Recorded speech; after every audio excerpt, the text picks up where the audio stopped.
একটু বাউরিয়ায় তার ধারে ঘুরতে, চলো যা যাক। রাস্তাটা একটু দেখে নাও।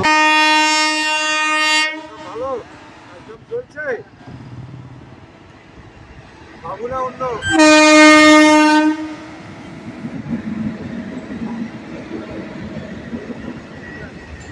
আরে এই যে বাউরিয়ার এই সাইডেই আছে জায়গা। হ্যাঁ দেখো তোমরা, ঠিক আছে দেখাচ্ছি, দেখো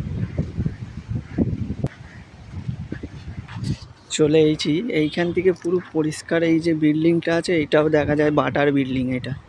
এটা হচ্ছে বাটার বিল্ডিং, এখান থেকে পরিষ্কার দেখতে পাওয়া যায়। আর এই জায়গাটা প্রচুর চওড়া জায়গা, ওইখানে একটা নৌকা রাখা আছে, দেখো তোমরা দারুণ লাগছে। এখানটা এসে বসে থাকি মাঝে সাঝে, হেভি লাগছে। আর বর্ষার জন্য এই গঙ্গার পাড়টা ভেঙে গেছে।